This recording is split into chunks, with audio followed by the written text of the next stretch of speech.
produce the effect is the same as the weight of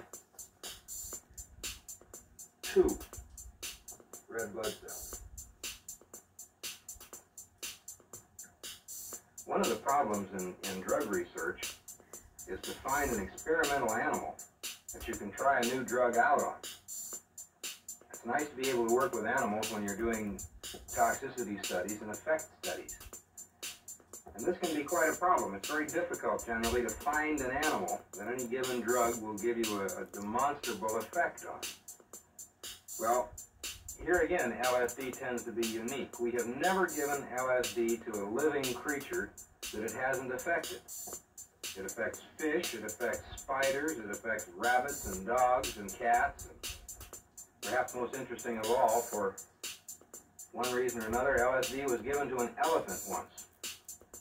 And lo and behold, it killed the elephant, much to the surprise of the zoo. I'm not sure what you do with a dead elephant. Another thing that's unique about LSD, it doesn't seem to make much difference how you take it.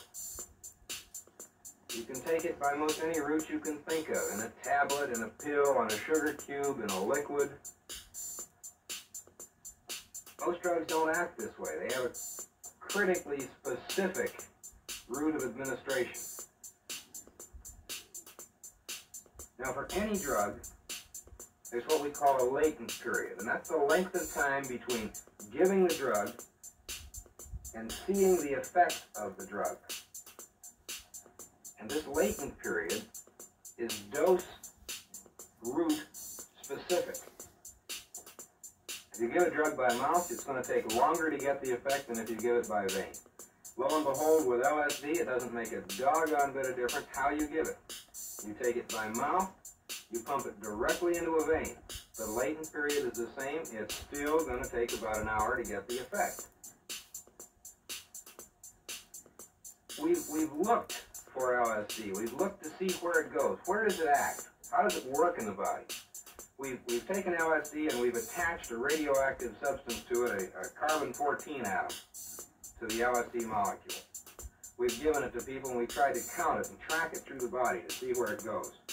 And this, again, is unique.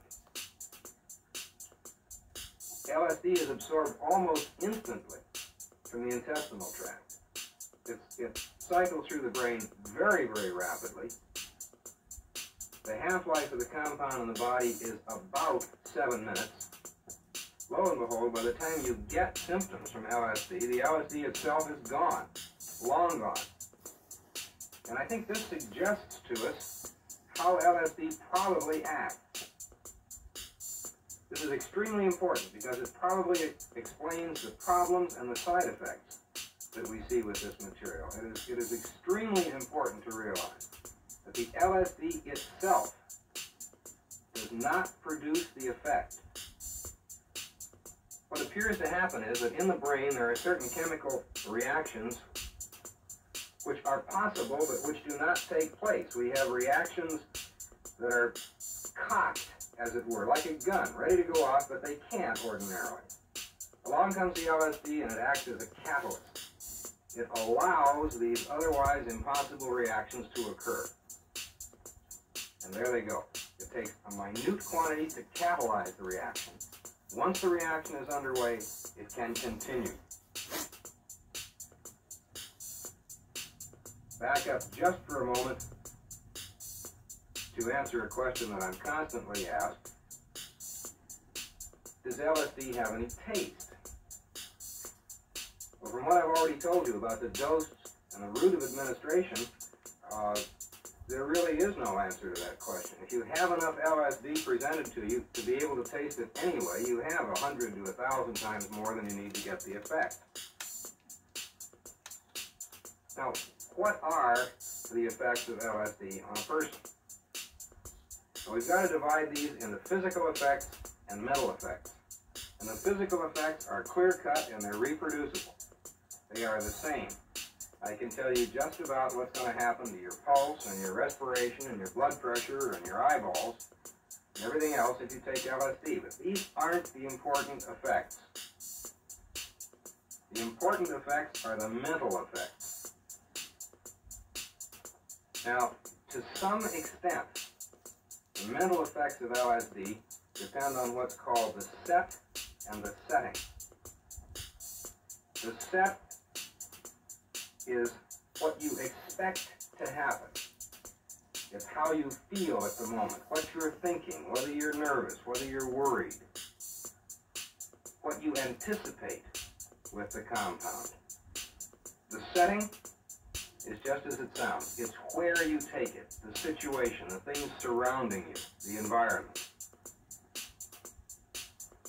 What does happen when you take LSD? Within about 20 minutes, you will have some physical effects. And these are not particularly comfortable, but neither are they particularly uncomfortable. The heart beats a little faster, you breathe a little faster, you may feel a bit anxious.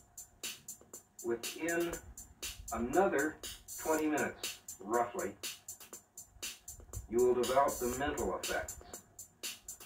Now, these are the important ones. There is a rapid, very complete loss of contact with reality. There is a rapid loss of the body image. You may very well hear things that aren't there. You will certainly hear things that are there and hear them differently. You may see things that aren't there, but you will certainly see things that are there differently. There's a change in the size and the shape and the proportion and the colors of things that you are seeing ordinarily. And these changes themselves change rapidly and are highly colored, brilliantly colored.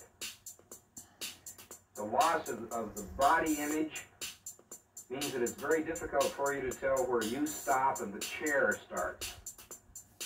It makes it equally difficult to tell if your thoughts are your own or belong to someone else. Are you thinking something or is the bulkhead thinking something? There's a loss of the body's sense of time.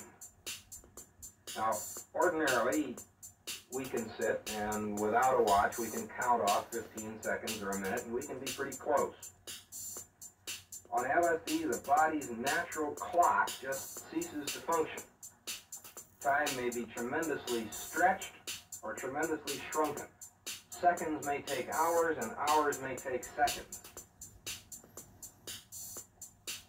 This is one of the reasons it's extremely dangerous for someone under the effects of LSD to drive an automobile. Now, these mental effects to the confirmed LSD user, to the evangelist, if you will, are felt to be religious and beautiful and godlike, perhaps because they expect them to be. Realistically speaking, they are nothing more nor less than a period of insanity. The only applicable word. Let's talk some more about these mental effects. Let me graph them for you. Try to show you when they happen and how they happen. And we'll start talking about some side effects and some problems that we see with this material now. If we graph effects versus time, drug at time 0.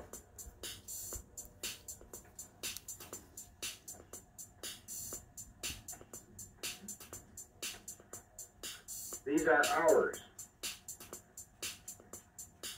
During the first hour, the onset of the mental effects. Peak in about 6 hours. For a total trip, if you will, of about 20 hours. After which,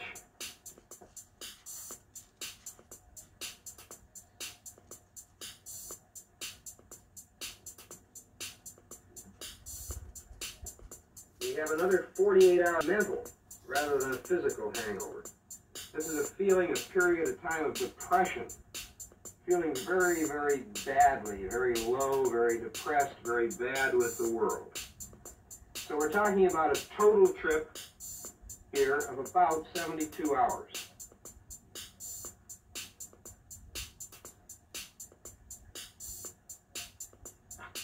It would just fit into a weekend pass.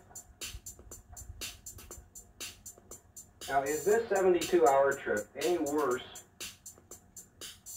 than a good, solid binge? And the answer is yes, it's a whole heck of a lot worse. One of the reasons is that alcohol is self-limiting. You can be honest with yourselves. If you start drinking, and if you continue to drink steadily, you will, within a period of time, cease to function. If you continue to drink long enough, you will become horizontal, and you will stop. With LSD, that you've read the most about is that some people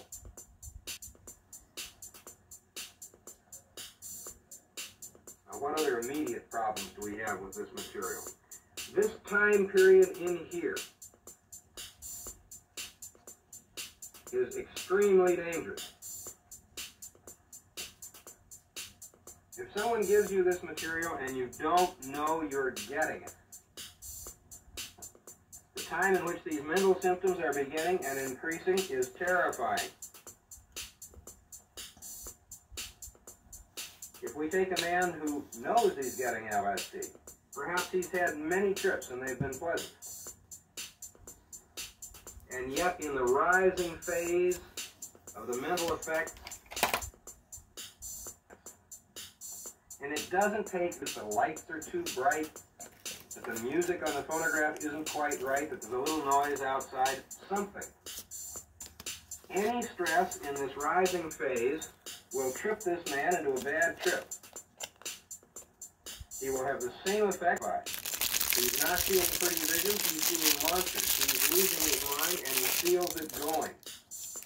He is intensely, extremely, terribly uncomfortable. If he is alone, if it's possible for him, there's only one escape from this discomfort. That's suicide. This man will kill himself if he has the opportunity to do so. If this man who trips into a bad trip in this phase is with a guide, and you're always supposed to take this with a guide, he trips into a bad trip, he becomes paranoid. He immediately blames this intense mental discomfort on the only person that's there to blame it on, the guide. If he can, he'll kill the guide. I'm not talking about rare occurrences.